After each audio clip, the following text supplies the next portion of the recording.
आज का जो वीडियो है ना, ये बहुत ही ज़्यादा इंपॉर्टेंट है तुम सबके लिए जो इस टाइम पर ये वीडियो देख रहे हो, क्योंकि मैं अज्यूम कर रहा हूँ तुम कॉलेज स्टूडेंट्स हो सारे के सारे, है ना, या स्कूल में हो तुम, या तुम अब स्कूल से डायरेक्ट कॉलेज जाओगे, अलग अलग सिटीज़ में जाओगे, अच्छे अच्छे कॉलेज में एडमिशन लोगे।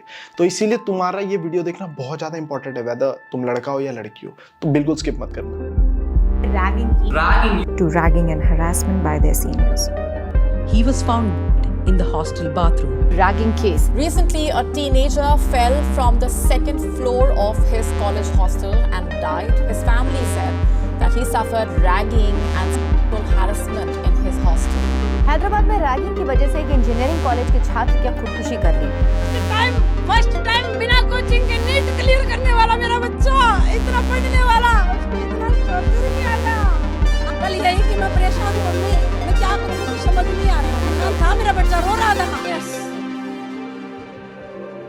हर मॉम डैड का एक सपना होता है कि वो अपने बच्चों को ना अच्छी से अच्छी पढ़ाई शिक्षा दे पाए। अब उसके लिए ना वो किसी भी हद तक चले जाते हैं। अब तुमने अपने मॉम डैड को देखा होगा, अगर तुम मिडिल क्लास फैमिली से बिलोंग करते हो, कि पापा कहीं से भी पैसे वैसे अरेंज करेंगे, लेकिन तुम्हें अच्छे से अच्छे कॉलेजेस में उन्होंने एडमिशन दिलाई होगी, और बढ़िया से बढ़िया तुम्हारी सारी फीस देने के बाद तुम्हें कपड़े वगैरह, तुम्हारे जो भी तुम्हारी रिक्वायरमेंट्स थी सब फुलफिल करी होंगी। कुछ मॉम डैड तो क्या करते हैं, जो थोड़े से और गरीब परिवार से होते हैं, वो अपनी जमीनें वगैरह बेच देते हैं, घर वगैरह बेच देते हैं, बच्चे का बस पढ़ाई पूरी हो जाए और वो एक अच्छी नौकरी लग जाए। लेकिन सोच के देखो कि एक मॉम डैड जिन्होंने अपने बच्चे को बाहर भेजा हुआ पढ़ाई के लिए, उन तक एक खबर आती है एक दिन कि उनके बच्चे ने कॉलेज की बिल्डिंग से नीचे कूदकर अपनी जान ले ली है।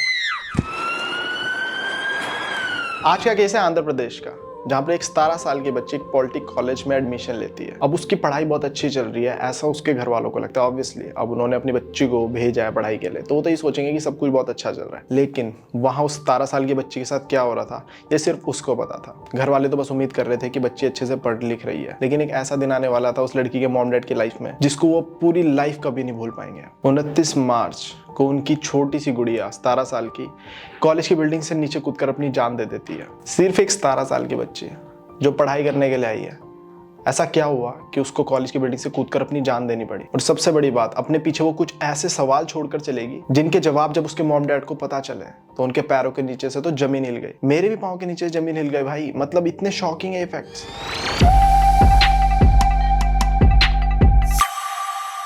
दरअसल बात कुछ ऐसी है कि तुम्हें से काफी लोगों को लग रहा होगा कि पढ़ाई के प्रेशर में आकर उसने अपनी जान दी।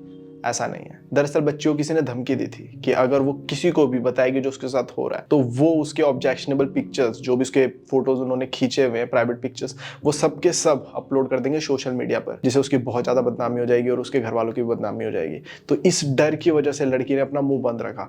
लेकिन वो था कौन जो लड़की को इतना धमका रहा था, और उसके पास वो फोटोज, ऑब्जेक्शनेबल पिक्चर्स लड़की के आए कहां से? इन्हीं सारे सवालों के जवाब पुलिस वालों को भी चाहिए थे। तो पुलिस वालों ने अपनी इन्वेस्टिगेशन स्टार्ट कर दी। अब जब पुलिस वालों ने इन्वेस्टिगेशन स्टार्ट करी तो बहुत ज्यादा अंदर घुसने के बाद उनके सामने एक नाम आया, जिसका नाम था शंकर राव, जो कि केमिस्ट्री लैब टेक्नीशियन था। जितनी भी फीमेल लड़कियां थी उस कॉलेज में, उन सब ने उसी का नाम लिया कि हाँ, ये शंकर राव जो है, ये रीजन हो सकता है उसकी का। और जो लड़की की बेस्ट फ्रेंड थी उसने भी उसी बंदे का नाम लिया, शंकर राव का, कि हाँ, यही रीजन हो सकता है जिसकी वजह से उसने अपनी जान दी है।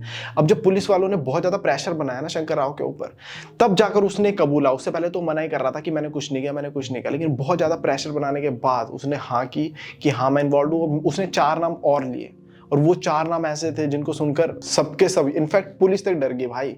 पुलिस भी हैरान हो गई कि ये कैसे पॉसिबल है। दरअसल वो जो 4 लोग थे ना, जो कि इस घिनौने अपराध में शामिल थे, उनके नाम है शंकर वर्मा, जो कि हेड ऑफ कॉलेज मैनेजमेंट था। फिर आता है जी भानु प्रवीण, जो कि प्रिंसिपल है कॉलेज का।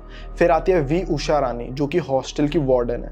और फिर आता है वी प्रदीप कुमार, जो कि रानी का हस्बैंड है। मतलब तुम सोच कर देखो, ये लोग क्राइम इन्वॉल्व है। ये लोग थे जो बच्ची को टॉर्चर कर रहे थे, उसकी रैगिंग कर रहे थे। मतलब ये कॉलेज की हेड अथॉरिटीज है, सबके सब। इनके पास तो बच्चों को अपनी शिकायतें लेके जाना है। ये तो वो नाम है जिन्हों को उन बच्चों की रिस्पॉन्सिबिलिटी है। जो मॉम डैड अपनी जमीनें बेचकर बच्चों को इस कॉलेज में एडमिशन दिलाया है, यही सोचकर दिलाया कि ये जो लोग हैं ये हमारी जगह पूरी करेंगे, ये बच्चों का ध्यान रखेंगे हमारी जगह। लेकिन यही इन्वॉल्व है। इन सब ने मिलकर, प्रिंसिपल, हेड ऑफ मैनेजमेंट, ये सब मिलकर, वार्डन का काम होता है हॉस्टल में जितने भी बच्चे बच्ची हैं उनको अच्छे से प्रोटेक्ट करके रखना। अगर कोई लड़की 9 बजे के बाद अगर हॉस्टल बंद हो जाता है तब आ रही है, तो वो वार्डन ही होती है जो उसके घर वालों को बोलती है कि भाई अपने बच्चे को संभालो। वो माँ का रोल अदा करती है एक तरीके से। लेकिन नहीं, यहाँ ये सब इन्वॉल्व है 17 साल की बच्ची की रैगिंग में। उस 17 साल की बच्ची को करने के लिए, मजबूर करने के लिए ये हेड अथॉरिटी सारी की सारी रिस्पॉन्सिबल है। कोई बच्चा नहीं, कोई बॉयफ्रेंड नहीं, कोई नहीं।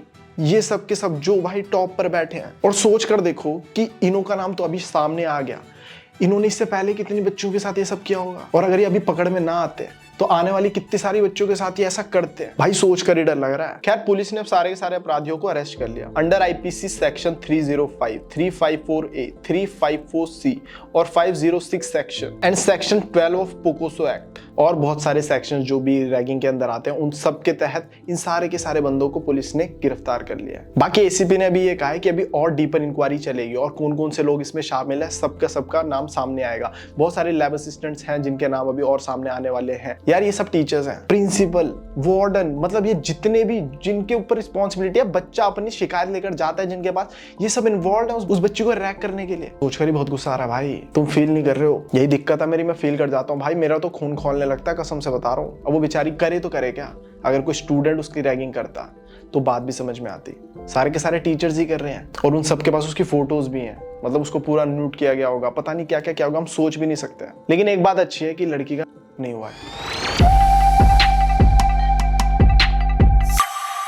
मैंने भी पॉलिटेक्निक कॉलेज से ही करी है भाई अपनी पढ़ाई। मेरी क्लास में बहुत अलग अलग जगह से बच्चे आ रहे थे। कोई बिहार से आ रहा है, कोई कहीं से आ रहा है, कोई बहुत अच्छी फैमिली से आ रहा है, कोई बहुत गरीब फैमिली से आ रहे हैं, लड़के लड़कियां। भैया बहुत ही ज्यादा उम्मीदों के साथ भेजा जाता है, समझ रहे हो तुम। मॉम डैड अपनी जमीनें बेच के पता नहीं कैसे, बहुत महंगी होती है फीस, समझ रहे हो तुम। और वो मॉम डैड बहुत इधर उधर से करते हैं जुगाड़, कोई लोन लेकर कर रहा है, किसी ने इधर उधर से कर्ज लिया हुआ है, और वो इसी उम्मीद में होते हैं कि हमारा बच्चा अच्छे से पढ़ लेगा। वो ये भी समझ आते हैं कि बच्चे को बाहर भेजा पढ़ने के लिए, पढ़ाई के साथ थोड़ी बहुत मस्ती मजाक भी करेगा। लेकिन भाई वो बिल्कुल भी ये नहीं सोचते हैं कि डिग्री लेने के लिए हमें बुलाया जाएगा भाई उसकी, ना कि भाई एक ऐसी इन्फॉर्मेशन आएगी कि उसका शव लेने आ जाओ। ऐसी न्यूज़ जब भाई किसी मॉम डैड के पास जाती होगी, यही वाली न्यूज़, तो भाई उनका तो दिल ही टूट जाएगा। वो कैसे अपने बच्चों को भेजेंगे बाहर। और स्पेशली बहुत ज़्यादा इलाकों में अभी तो लड़की को भेजा ही नहीं जाता है पढ़ाई के लिए बाहर। अब सोचो ये न्यूज़ मिलने के बाद तो उसके मॉम डैड तो और नहीं भेजेंगे, बोलेंगे अरे ना भाई पढ़ाई से तो तू घर के काम काज कर, बाहर नहीं जाना तेरे को, ऐसे ये सब हो रहा है, और ज़्यादा बाउंडेशन लग जाएंगी लड़कियों के ऊपर। एंड एट द एंड मैं ये भी बोलना चाहूँगा कि देखो तुम में से बहुत सारे भी कॉलेज में होगा और ये स्टोरी तुम देख रहे हो, सुन रहे हो मेरी वाली, तो तुम अभी हो कि तुम में से काफी के साथ थोड़ा बहुत रैगिंग हो रही होगी।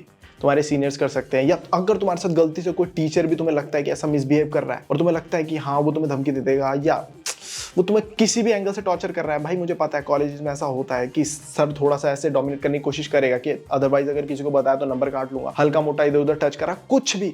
और ये बात अगर तुम छुपा रही हो ना, या छुपा रहा है भाई, तो भाई ये सिर्फ तुम अपने साथ बुरा नहीं कर रहे हो, तुम ये लगाकर चलो कि तुम बहुत बड़े पाप में भागीदार बन रहे हो। चुपचाप से पुलिस के पास चले जाओ, पेरेंट्स के पास चले जाओ, अपने किसी सीनियर, किसी बेस्ट फ्रेंड, किसी की भी सहायता लो, लेकिन तुम्हें बोलना पड़ेगा। इससे तुम सिर्फ और सिर्फ अपनी हेल्प नहीं कर रहे हो, इससे तुम आने वाले पता नहीं कितने ज्यादा स्टूडेंट्स की हेल्प कर दोगे उस एक अपराधी को पकड़ाकर। अगर इस बच्ची ने, 17 साल की बच्ची ने अपनी जान देने के बजाय पुलिस की हेल्प ली होती, ये थोड़ा सा और समझदारी से काम लिया होता, तो यार जिंदा होती। बट नहीं, इन्होंने पता नहीं किस हद तक टॉर्चर कर दिया कि वो बेचारी नहीं सहन कर पाई। बट तुम्हें उस पॉइंट तक नहीं पहुंचना। वीडियो बनाने के ये मकसद होते हैं भाई। अब एटलीस्ट अगर तुम्हारे साथ ऐसा कुछ हो रहा है तो तुम्हारे पास अब है थोड़ा ये मेरी वीडियो देखने के बाद कि हाँ भैया हमें पुलिस के पास जाना है। ये सिर्फ डर के साथ खेलते हैं, सिर्फ डर के साथ। ये सिर्फ तुम्हें ब्लैकमेल करेंगे कि तुम्हारी फोटोज डाल देंगे, डालेंगे कभी नहीं। पिछवाड़े में दम ही नहीं है।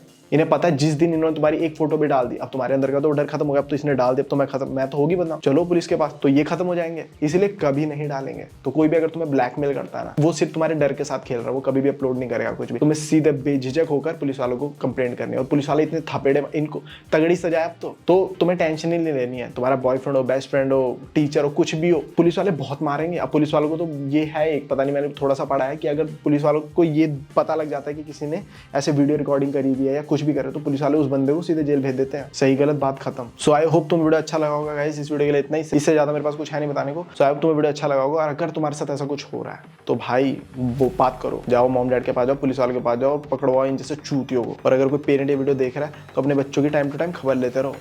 बाकी bye bye guys, take care.